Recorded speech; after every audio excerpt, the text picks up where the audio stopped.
Hello everyone, this is Gary here. Today we're going to make a video about the Dark Magician archetype. First we're going to explain all the Dark Magician cards. So from the fusion, the main deck monsters, and some extra cards that is related to the Dark Magician. So let's start talking about the fusion monsters. And at the very beginning we have the Red Eyes Dark Dragoon.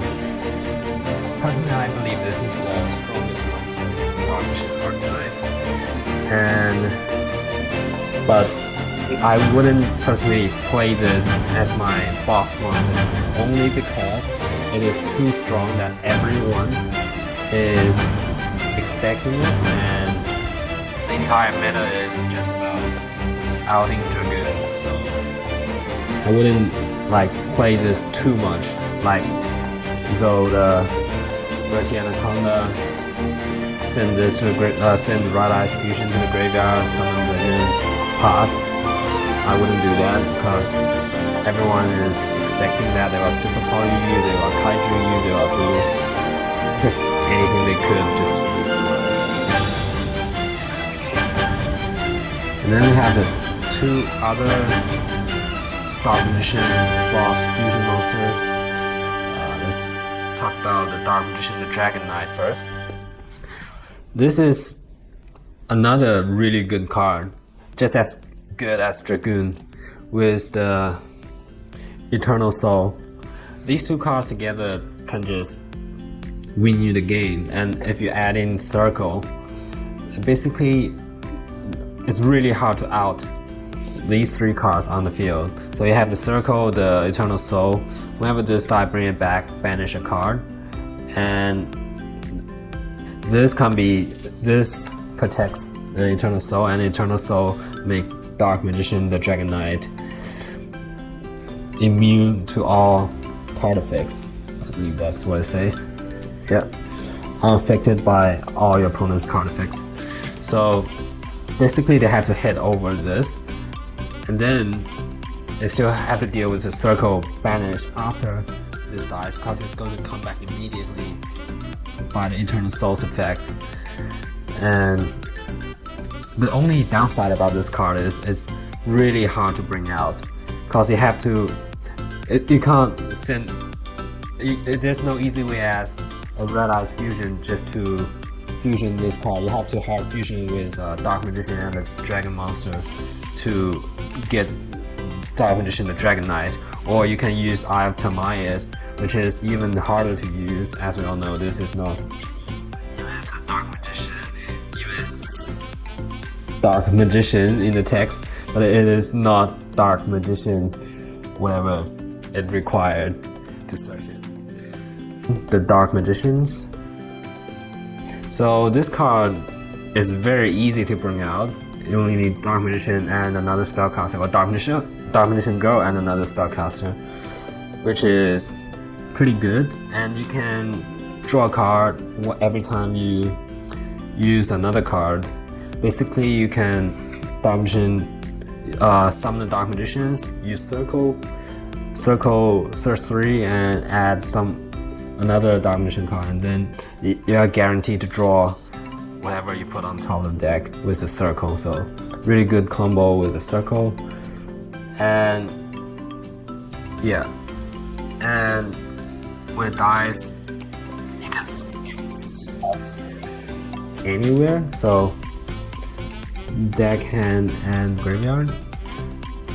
So this is really a really good card. The only thing is it doesn't really the games away. It's not that powerful, but it's a good card. When you can't get out your when you can't get your Dark Magician, the Dragon Knight, or the Red Eyes Dark Dragoon, you can always summon this just to draw an extra card, draw to your combos, just anything that you might need. Also, it draw your card on your opponent's turn whenever a spell and trap is activated, and you can sit it straight away, and sit it and use it straight away. So good option to have. So always put this in your extra deck when you're playing Dark Magician. Then let's go to the main deck. First we have Magician's Souls, the best card in the archetype. Even outside the archetype, like any deck playing spellcasters with level 6 or higher spellcaster in the deck, we would add this to their deck just because it's too good. It unbreaks your hand. Also, it's a free special summon for a free special summon, and it can be a level 1 or a level 6 or a level 7 out of this one card. So you can send Dark Magician or Dark Magician Girl to the graveyard and special summon Soul to send spell and traps to graveyard to draw extra cards, or you can just special summon the Dark Magician or Dark Magician Girl, whichever you need, and you can go to level 6 Xyz or level 7 Xyz with Dark Magician. So really good card. And with Magician's Soul, you have Soul Servants. So Soul Servants, basically, as long as you have a draw power card in your hand, this is a free, like you can get a free soul. Just stack on top, draw it straight away, and Dark Magician or Dark Magician Girl or any of the 2 Palladium monsters, you can basically just draw that many cards with each of the different type. So if you have all 4, you can draw 4 cards, which is crazy. But most of the time, on the first turn, you can send Dark Magician and Dark Magician Girl to the graveyard and then draw 2 with Soul Servant. So this card really good. For me personally, I think you can fit Magician's Soul and Soul Servant into any deck, and you just need Dark Magician and Dark Magician Girl, 2 extra cards. So these 8 cards is a very powerful draw engine for any deck. So any deck, doesn't matter what you play, you just put Dark Magician and Dark Magician Girl and 3 Magician's Soul and 3 Soul Servant in here. It's a really powerful draw engine. So definitely put these in your deck. Like if you're playing Dark Magician without 3 Magician Souls, good luck. I don't think you can win any competitive match. This is just too good. You must have 3. So if you don't, open some boxes and booster packs, or just buy them off someone. Get 3 of these and 3 of these. Right. Next, we're going to talk about Magician's Rod. So for me, I don't think you need 3 Magician's Rod if you're not playing a pure Dark Magician deck. So if you're playing any of the other variations of Dark Magician, so for example, you're playing the Link monsters, or you're going for Needle Fiber, or any other archetypes, you don't need 3 rods. You're probably good with 2 or even 1, because this card is a normal summon. So you're not gonna have 2 normal summons in one turn. So it's better just to have 2 rods. So in your beginning hand, you probably have 1 rod with 4 other cards. That'll be the best. And even with 2 rods, you don't really need to. Rod is a normal summon that gives you a Dark Magician card. If you want, you can just add. If you don't have the rod, you might just draw the circle or draw the Eternal Soul straight away. So you can play 3 Eternal Soul because that's better than rod. Like it's in your hand, it's in your hand. You don't need a normal summon to get it. But if you're playing the rod, if you're relying on the rod too much, then it locks you into the rod and you're not making any other plays. So for me, I would put 2 rods only into my deck because I'm not playing pure Dark Magician that much, because pure Dark Magician really don't do too much. It's not competitive. But if you add other archetypes, it can work really well. So that's about the rod. No need to explain it too much. Everyone knows what it does. So draw your Dark Magician spell and traps. Still a very good card, but don't rely too much on it. Right, next, Printed Illusion Magician. I wouldn't play 3 for this one as well, because if you rely on this one too much, it loses to hand trap very badly. So if this card get gammoned, you are on 2 cards. You just lose 2 cards straight away. So, and if you draw 2, it's not gonna be very good as well. So I would play 2 because it's a good card and it can be a very good hand trap when you have Dark Magician on the field. When people try to hit over it, you can just print a solution, quick effect, and boost to 2k, and then probably kill your opponent's monster. That would be very good effect. In fact, I think this card is better in the hand instead of summoning it, because most of the time, even you have a rod on the field, it's going to be a 600 attack with just these 2 cards. And even your opponent have a Borlo Savage or something, you can still boost and hopefully kill it with this. Well, maybe not Borlo Savage, because that with the Needle Fiber is going to have 500. But you say a Dragoon without a negation is 3k, so with this card, basically any Dark Magician cannot direct any attack from your opponent's monster. So have to don't rely on it too much again, because this card loses to a lot of hand traps very easily. So yeah, especially Gamma is very popular right now, so I think only 2 is good enough. You can use a lot more better options than a printed solution. Right. Next we have the circle. 2 circles with 2 circles and 3 Eternal Soul. I think this is personally the best ratio, because you never want 2 circles in your hand.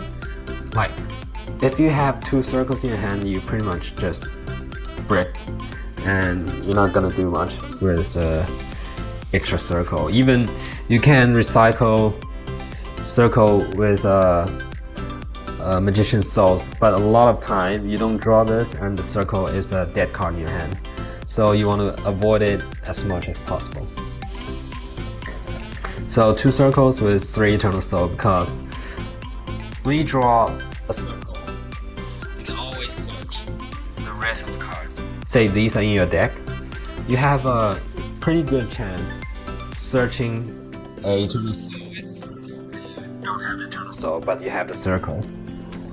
And if you play 2 Eternal Soul and 3 circle, you're not gonna search. You're not gonna find the Eternal Soul that you want with the search effect of the circle, because you don't have them that much. You will have 2 circle in your deck and 2 Eternal Soul, and you see the difference. The chance is much better when you play 2 circle with 3 Eternal Soul. And you always want Eternal Soul in your hand. You can have 2 Eternal Souls in your hand, and you get a Dark Magician with any of your cards. You're playing Dark Magician, you're pretty much always guaranteed with a Dark Magician in your hand. You play 2, you have 2 Eternal Souls, and sit in and activate 1, and your opponent may have a MST, a Cosmic Cyclone, banish this or destroy this. You have another one. So you're always with Eternal Soul online, so you don't mind drawing 2 of these, but you do mind draw 2 of these. So, cause Circle is a cherry on top card. It's not a very it's not your main combo card. It's a so you can do well without the Circle, but you can't do anything without Eternal Soul. That's why I play 3 Eternal Soul and 2 Circle. So that should explain everything. And also, you can always search a Circle with Magician's Rod. So you can play 3 Rod and 2 Circle, and that should work fine as well. Alright, next we have Magician's Navigation with Illusion Magic. So if you are playing Magician Navigation, you basically always want to have Illusion Magic with the rod. So you play the rod, you search whichever you need. Like if you're missing Dark Magician, you search Illusion Magic. If you have Dark Magician or this, you can search Magician Navigation. But the problem with Magician Navigation is it loses to Ash very easily, and everyone plays Ash. So it's just the meta is not very friendly to Magician Navigation. So if you really want to play this, you can play it with Called by the Grave. It's on 1 wall. So you want to play Solemn Strike just to negate the Ash effect. So make sure this goes off. Because if you're playing this, you have this in hand, you have a Dark Magician in the hand. You have this sitting on the field. You have a Dark Magician in the hand. That's 2 cards.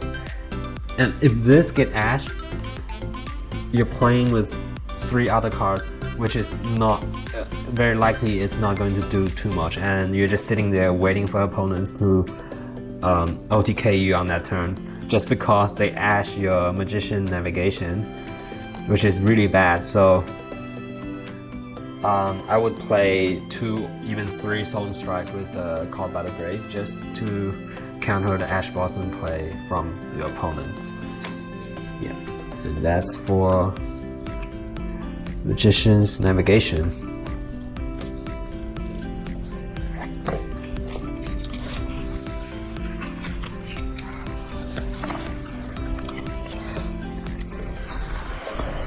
Alright, then we're gonna talk about Oracle Mana and a Palladium Oracle Mana and Palladium Oracle Mahad.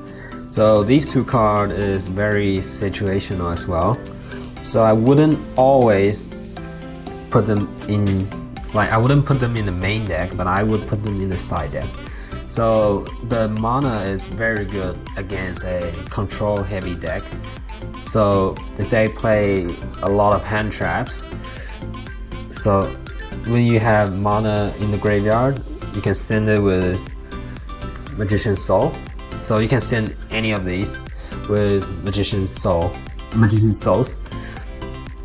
and they become live in the graveyard. So with Magician's Soul, you probably most of the time you want to send the mana just to make sure when, like say, I send mana with Soul and I discard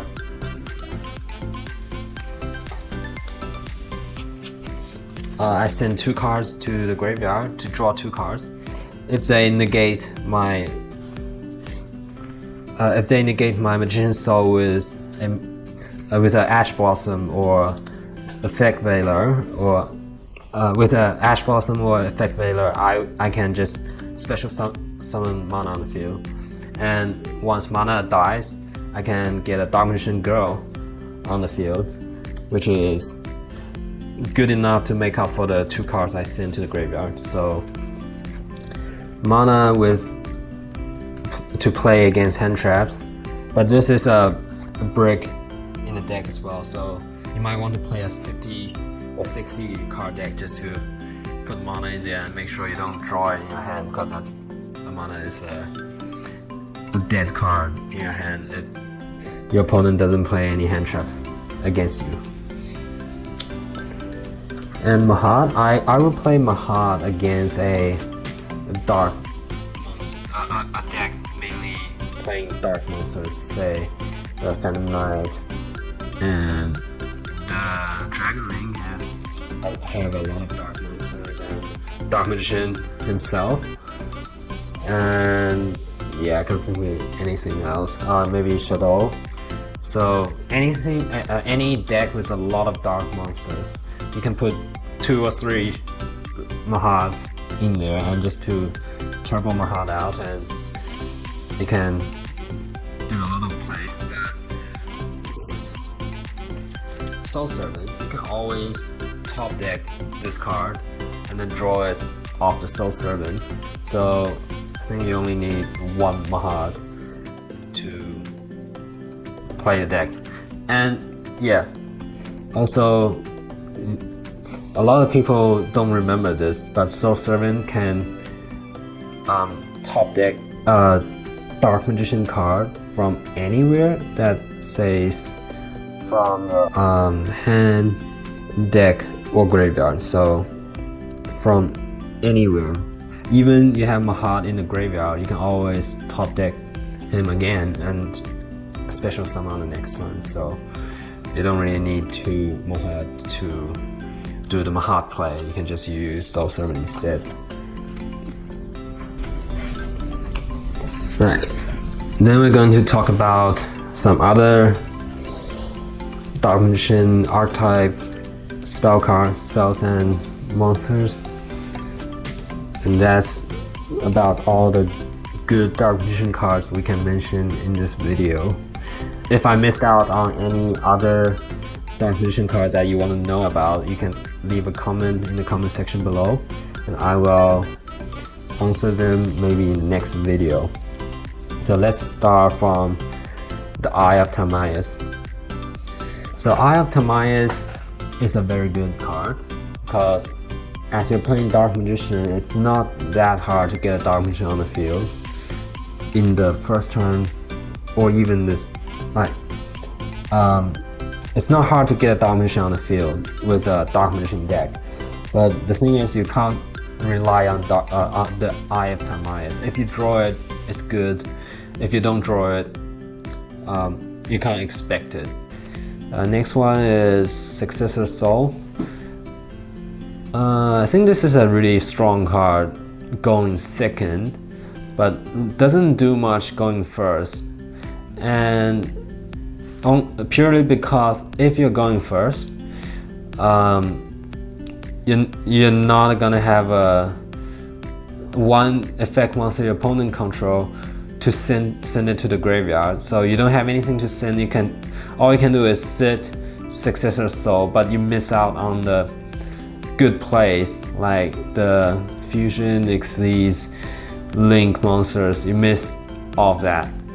So Successor Soul, if you're playing a going second Dark Magician deck, you can put 2 or 3 of this in, but don't play it too much when playing going first deck.